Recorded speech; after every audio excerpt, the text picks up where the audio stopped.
padroeira de um povo a lutar, a gente mineira te quer exaltar. Amado irmão, amada irmã, saúde e paz. Aqui estamos para iluminar o nosso caminho, a nossa vida, com a força da palavra de Deus, que é luz para o nosso caminho e lâmpada para nossos pés, como nos diz o Salmo 118. Nosso desafio humano e existencial é sempre grande, ante a demanda de discernimento e das escolhas que fazemos, como nos adverte o Tratado sobre as Bem-aventuranças Evangélicas de um bispo chamado Balduíno de Cantuária. Ele diz: a sabedoria deste mundo é loucura aos olhos de Deus, bem como a sabedoria de Deus é também loucura aos olhos do mundo. A linguagem da cruz é loucura para os que se perdem.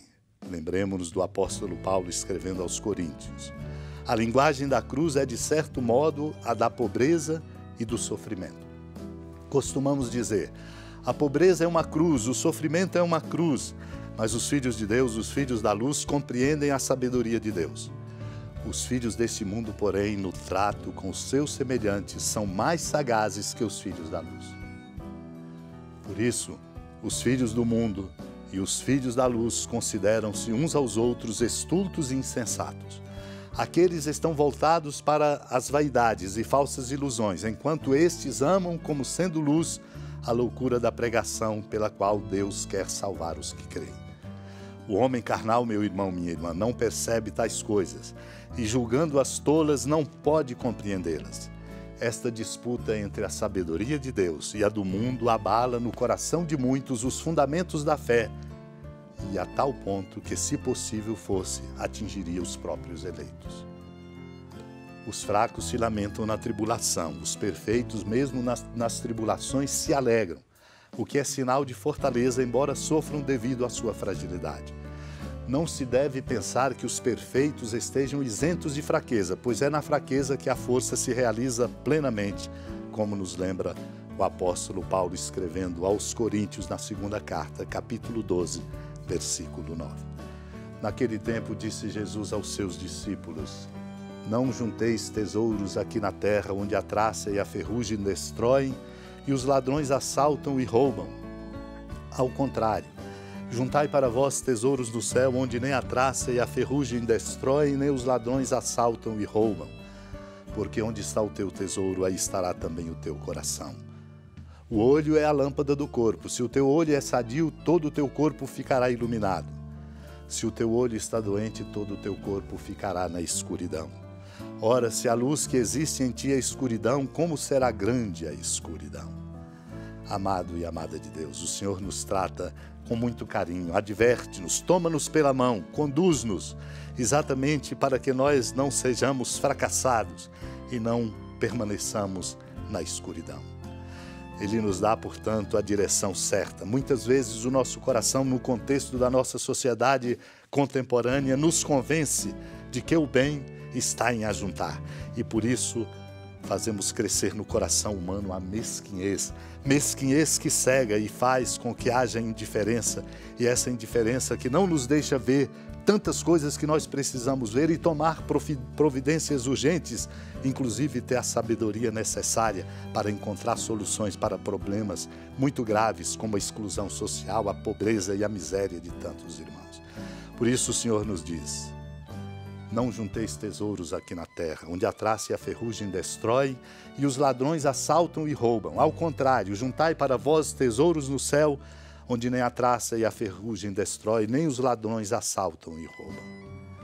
O nosso tesouro, qual é? Somos desafiados e interpelados a responder: qual é o nosso tesouro? Porque onde está o nosso tesouro, diz o Senhor, aí estará também o nosso coração. Porque o olho, diz ele, é a lâmpada do corpo. Se o teu olho é sadio, todo o teu corpo ficará iluminado. Um olho sadio só é possível com uma interioridade bem edificada na bondade, no amor, no respeito a cada pessoa. Assim nos iluminaremos.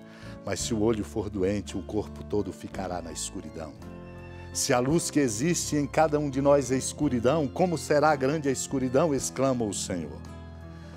acolhamos a interpelação forte que nos vem do tratado sobre a oração do Senhor de São Cipriano, quando ele diz: Cristo acrescentou claramente uma lei que nos obriga a determinada condição, que peçamos a remissão das dívidas se nós mesmos perdoarmos aos nossos devedores, sabendo que não podemos alcançar o perdão pedido a não ser que façamos o mesmo em relação aos que nos ofendem.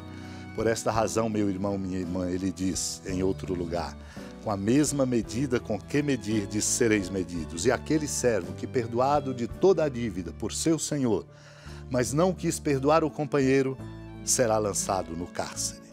Por não ter querido ser indulgente com o companheiro, perdeu a indulgência com que fora tratado por seu senhor.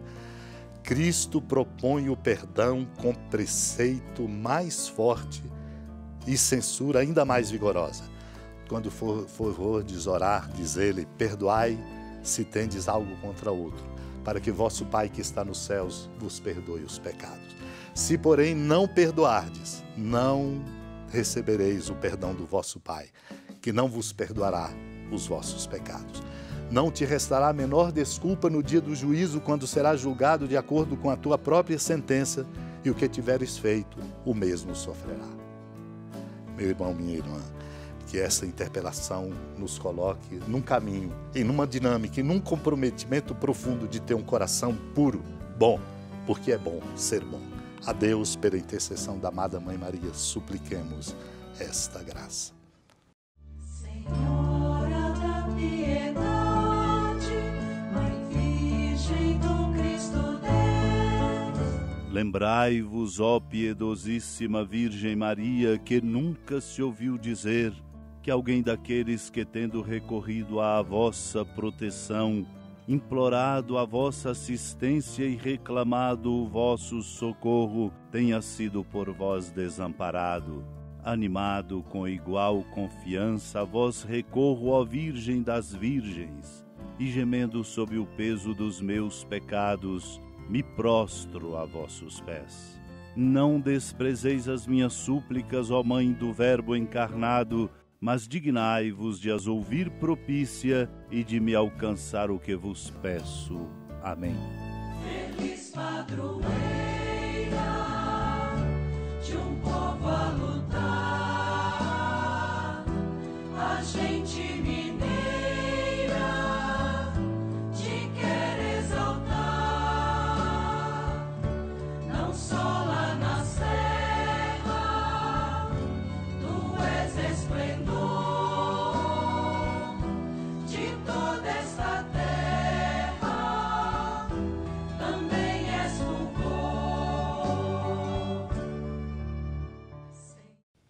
Amado irmão, amada irmã, com a alegria do Santuário Basílica da Padroeira do Estado de Minas Gerais, a Senhora da Piedade, que da sua casa de clemência e bondade nos acompanha e nos abençoa, do alto da serra, magnífica arquitetura divina, a bênção de Deus, amor misericordioso, Pai, Filho e Espírito Santo, desça sobre sua família, sustente sua vida, proteja sua casa, fecunde o caminho missionário de nossa igreja, nos encha de sabedoria e permaneça conosco para sempre. Amém.